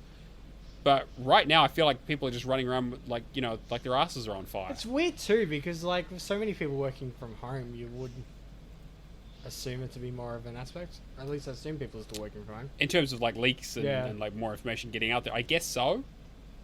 But maybe it's just more controlled at this point. Maybe they're being more tight about it. Yeah. And like half when we talk about E3, and like we talked about this last year, where it was like half the E3 leaks are just the publisher being like, oh hey, put this information out to generate some buzz before everyone else gets out there, right? Yeah. It's a controlled leak. Yeah. So the lack of controlled leaks makes me think, man, there might not be fucking anything for the rest of this year, to be honest. I mean, look, I've got Halo Infinite and I've got Forza Horizon 5, and I'll be happy and I'll move on. Yeah, but you're a simpleton. So, I mean, some of us like other games. Yeah. To be fair, I am actually very excited for Halo, I honestly can't wait to just have we haven't, as this community, as RGS, we haven't had the chance to fucking play through a Halo game together. That's true. And that's what I'm actually really fucking excited for. Yeah, me too. But and I'll put it out for some blast. But two games does not a holiday season make. Yeah, true. Anyway, moving on from that, we should really go into what we've been playing. Do you want to start off, Matt? Yeah, I'll just fly through what I've got. So I finished Final Fantasy X. I finished my grind. I'm finally free of that game. It doesn't keep me up at night. I'm not obsessed with it anymore, thankfully. And I got the joy of going on to playing Final Fantasy X Part 2 and just being frustrated immediately with the changes. I fucking hate active time battle systems. They just don't do anything for me. I much prefer being able to take my time. The story is stupid. The combat system is, and just, I don't have the nostalgia for it because I didn't play through as much of it as a kid. I'll get through it obviously because it's now on my tag and it's a combined list, so I have to do it. And I am interested in seeing it where it goes because I only ever played, like a few hours of it originally. But I've gotten into a few battles where it's just like, like I'm not really a big fan of having to change, job systems within the game the same way that like Final Fantasy 13 worked, but less structured. It's just inferior to the original in every way. But we'll see. I mean, I'm probably judging it unfairly. I definitely need to give it more time, considering I put like 110 hours into Final Fantasy 10 over the span of like 2.5 weeks. On the other note, I've also been playing Dragon Quest XI because it's on my tag, and also because Valak just finished it and recommended that I get onto it, and I'm enjoying that. It's Final Fantasy X was kind of the middle point. This is like all the way on the other end. It's a very, very simple turn-based RPG.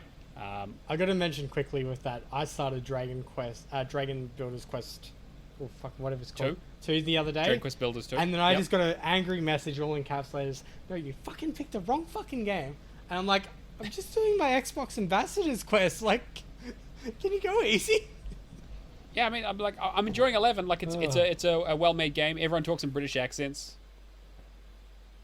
So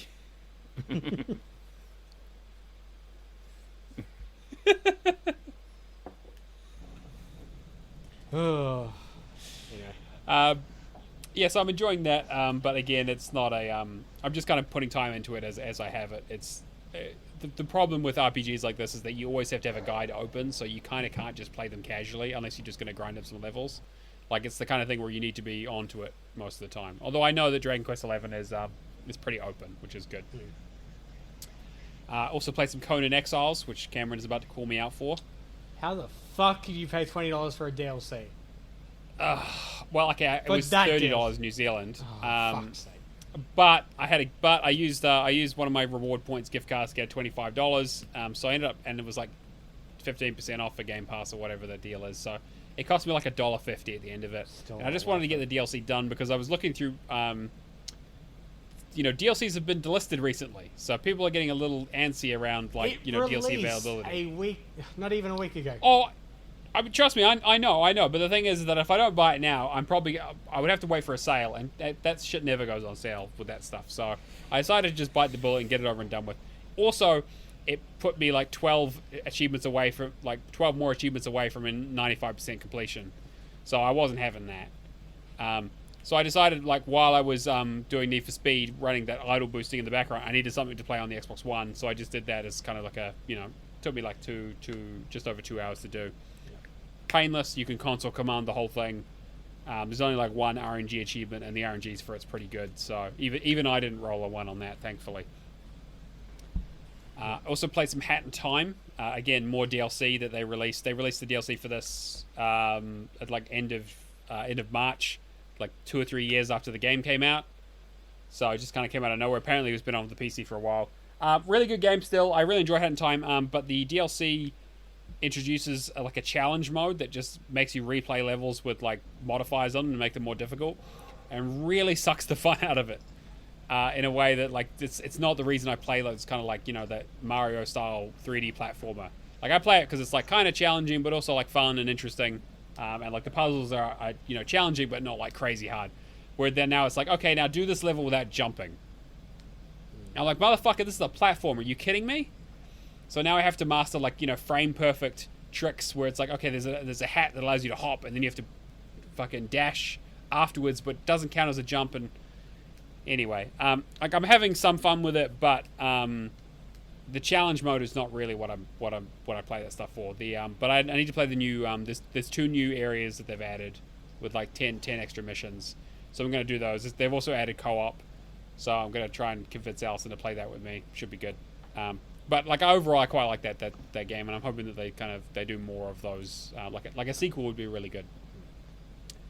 And then the thing I'm putting most of my time into is Need for Speed Shift, because they announced that they're shutting down EA shutting down the servers for a bunch of Need for Speed games, and this is the one that I've played but haven't finished. So got the online working. It was a whole fucking rigmarole. I apparently was the only person who couldn't sign into EA Nation. I had to go as far as like recovering my account, deleting it, and recovering it again for it to actually start working.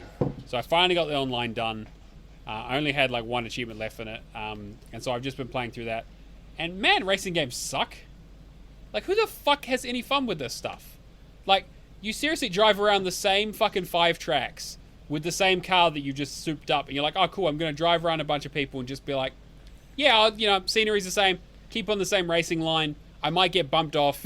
I just need to shave a couple of seconds off this time trial. What fucking fun is that? Guys, 1 second. Driving games, right? You can all drive fucking cars. Yeah. It's like go-kart tracks. Why the fuck do you pay for go-kart tracks when you can drive your own fucking car? Why buy... it's no different. You're playing a game. You're not driving a Lamborghini at 395 kilometers an hour. It's no different to driving a car. So I think what Rogue's trying to say is you just bust out your car as fast as possible, and there's no chance of getting pulled over. You just fucking handbrake turn that shit. And, what you do is you get yourself on the highway, you rip the handbrake, and you start doing some wheel spins, and you just drop the toe. You say everyone starts coming, you get yourself on the hard shoulder in that bit of midsection, and you just rip it, and just take it sideways. I hope for the best. would prefer Hope it for in the a best. controlled environment. Thank you. But yeah, so I got a lot of it done already. Thanks past me. Apparently, I started this game like 11 years ago or some shit. I don't even remember. I'm cut. There's too many discontinues across those games. It's getting down. Yeah, like I have 3. So I'm gonna go back and do my next sort of thing that I'm doing is gonna finish up those 3 Need for Speeds that I have. So I have this. I have Shift. I have the Most Wanted 2012 version, all the DLC they added for that. Yep. And then I also have Hot Pursuit, which I have made a lot of progress in, but I'm hitting that skill ceiling. What are the broken ones? Because I know Pro Street has like 17 discontinued. Yeah, Pro Street's fucked. It's fucked when it came out. I mean, like, it was exactly that was, and like Carbon was on and off fucked. It is broken now, basically, I think. And Shift 2 has some serious online problems. Yeah. Not I don't think they're on TA or anything, but I'm very lucky that Shift 1 is the only one that I needed stuff to do and that it still worked. But I'm gonna get those 3 done. Like this is like based on you doing with your series stuff. I'm thinking about maybe doing some genre completions and like some genre cleanup, because I was looking at like genres that I fucking hate that I have on my tag, and it's like, okay, like racing and fighting games, and I don't have a huge amount of them on there, but the ones I do have, I just need to get fucking done, because like the reason I haven't finished them is because I've hit that skill ceiling where I'm like, I need to put more time into this to get good at it, rather than just using my overall ability of playing a shitload of games and just gathering, picking up stuff quickly. It's frustrating because it's like one of those series that I actually want to play, but because EA's just hasn't gave a fuck, in all honesty, it's one of those things that I don't want to support them buying Need for Speeds in the future. Like, I mean, to be fair, most of the Need for Speeds have been shit. Like, they haven't had a good one for a little while. Like Hot Pursuit was the last one that I know was good. Yeah. Like, Rivals was pretty bad. Was it Need for Speed Payback was fucking awful. I don't know. I didn't mind, but I only got it for like $3 or $4. I didn't play Heat. I heard it was okay, but and then there was the one that was called Need for Speed that was always online, which means that when they put that shit offline, you might as well just snap the disc in half. Yeah. Battleborn situation. Carbon was my favorite. But anyway, I've heard good things about Carbon. Like, I didn't play it because of the unattainable stuff, but fair enough. And like I played the Need for Speeds back in the day. Like, I was a big fan of like the original Most Wanted and like Underground and all that sort of stuff, and even the original Hot Pursuit back in the 90s. But I just it's a genre that I just I hit it and I'm like, you know what, like I just can't do this anymore. But anyway, I don't know how many I also did like Mountain Blade, the fucking the mod thing for that because basically get fucked. Gotta do that. Easy points. Gotta do that shit. Easy points. Whatever. How much points? How much score? I don't know, a few thousand. I didn't actually look at the number. Yeah, alright, cool. I mean, it's going to be like 3 or 4. It's probably about 3,000 or 4,000. Yeah. Actually, I'll look it up now. Give me 1 second. Rogue. It's 3,710. Oh, sorry. I've also been playing Valhalla, the cyberpunk bartending action. I just played that while waiting for the podcast to get ready, so I put maybe 30 minutes into that, and it's like coffee talk. It's kind of interesting. Okay. I don't know where it's going to go. You have to let me know next week. Rogue, you want to go next? What have you been playing? Yeah, no worries. I went from 1420 to 1438, so about 18 grand, 18 and a half grand. Nice. Started off, I did Crossbow Crusade, which was fucking trash because most normal games, you reckon when you land on the ground, you jump, and you can jump straight away. So I just pressed jump. But in this game, there's like a second lag, so I'll jump and then I'll just run forward and I'll just fall to my death. And I'll do that 15 or 20 times. But it's only a half an hour game. But I've spent half an hour because I can't jump. Because I've got all the way to the end of this level and I feel like a prick because I can't just wait. I have to smash this shit out and get it done. Because I've got to get these numbers up for the podcast. So there was that. Of course, then I did Mountain Blade, which I can't really make an assessment of because I landed on a screen that said unlock all the achievements. And I hit a button that said unlock all the achievements and everything got deinstalled. They're really getting better at these unlockable achievements. It's just really good they just simulators. know what we It was a need, they nice just know touch. what we want That in button. our It was a lives, nice touch. basically. Just boop. It was. Mephisto, is it the best simulator you ever played? Oh, it's a great achievement unlocking simulator. Go on. Sorry. I did Little Lily Princess, which is a bit of a pain in the ass because it's all RNG shit, but it's a visual novel. Wasn't that bad. I did Trenga Unlimited, which actually was enjoyable. I sat there for about 3 hours and just relaxed and moved some blocks around. I thought it was Jenga, but it wasn't. Somehow I unlocked the achievement that other people can't get, what other people have got from finishing the full board without moving the thing, and I don't know how because that just popped on the menu for me, which we take those. I got first completion because out there, a man sent me a message on TA, was like, how did you do this? And I was like, mate, if I could tell you how to do it, I would have been able to tell myself how I did it. The thing just popped. We take those, we don't look a gift horse in the mouth. Yeah. We say, thank you very much, do you have any more for me? Anyways, I did Super Arcade Soccer, which was a bit shit as well, but whatever. I moved on to the Skylar Prophecy, which Mephisto told me, oh, have you got any 0 to 1 hour games left? So I thought I had a bit of a squiz, and that there was there. And for some reason, unbeknownst to me, I asked Anti-Champ, who came second in the Gamerscore Hall of Fame thing, the month one. I was like, Anti-Champ, can you find me a guide for this? And he was like, yeah. And he found me a guide, and he walked me through it. Word for word. I even said to my first time, I'm surprised he's doing this. But anyway, yeah, I did it. Then I did Long Ago, a Puzzle's Tale, which was a bit annoying, but wasn't that there. Then I sat down, I finally got the fella from Japan, Mamami, whatever his name is, to send me Resident Evil Japanese. So I sat there and I smashed that out. Basically, I've only got the challenge mode left in that there, which I get to whenever. I finished off Road Company with Anti-Champ, who thinks I'm going to help him finish it off, but that isn't going to happen. Because I ain't putting any more time into that game. Yeah, you need 25 hours in the party. Yeah, you've got 19 hours in that party. But listen, bro. Can you idle boost that? Because I got the fucking shit. I ain't about that life. I don't want to fuck people over. Like, yes, you do. I want people. I want to win. All you do. If I'm in a. Yeah, that's true. That is true. Yeah, I look at it like this. If I'm in a team environment with someone, we have to win. If I want people to beat me in Gamerscore or anything, I look at it like this. Victory over lesser men. I have to. It's not enough me to win. Everyone else has to fail. Right. That's why it was brilliant that my very good friend Estru and Metal got banned because he kept me in run for first place. Jesus Christ. Sorry, Drew, but that's just the way it is. I started my child Lebensborn. I don't even know what the I do know what was going on, but it sort of like went a bit buggy, and I got one achievement, turned it off. Fucked around with the Dark Eye, changed the Satinov, point and click, load of garbage. I haven't finished it yet. 50 years, win 10. Yeah. That wasn't. I don't just mind that, to be fair, because it's strategy. 50 years Super Animal wasn't bad. Royale. Super Animal Royale.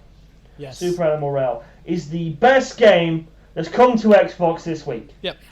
This week. 100%. That is, without a doubt, the best game. If you don't know how to throw a banana at a statue, you need to uninstall the fucking game. You probably should walk into a highway. It's not even a statue. There's It's a something wrong fucking with it. dish. I mean, Oh. if you can't... I mean, Anti-Champ missed it. For some reason, I'm playing with Anti-Champ. I'm like, Anti-Champ, You go into that little cave because the smoke was coming. We had to run. Like, just throw the thing at the pot and you'll get it. And you couldn't do it. So I had to then go back and try another game to show him. But I was more cutting into the fella that for some reason couldn't read a solution. It's a difficult job reading solutions. I did the Signal Win 10. Got it off of a website that resells games. That was a bit of a pain in the arse because it's like the regular version of Signal on the console, but it's got no DLC and it's got added achievements as well. So I gotta look through Steam and find Steam guides because I'm not gonna fucking mess with that shit. Mm-hmm. I'm here to get 1,000 points and delete you. I'm not here to sit there and move a block up and down 12 times. I did Dungeon Escape, which is again another piece of trash. By the way, if there is any developers listening, if you send me codes, I will tell people your games are good. Doesn't sound like it. Maybe. I started and Well, he just hasn't had any sent to him yet, so they can't. No. They just get in the black book out now. I did, and I'll get to that at the end. I'll get to that at the end of this because I'm going to recommend a very good game that no one's played. Right. I did the Glitch and Anodyne that gives you 500 points for putting in the fucking code, and it basically pops all the in-game shit. Nice. I've been playing Rust, which someone asked a question earlier about. Oh, I've uninstalled that game twice in a week. I'm playing with mates on PlayStation. We're basically like a bunch of fucking Neanderthals. Because we can't figure it out. We're running around for rock. For 3 days I've had a rock. For 3 days I've had nothing but a rock. I finally developed the concept of how to build a machine gun. I jumped over a wall and I got absolutely annihilated by 9 people. I deleted the app. Then I re-downloaded it.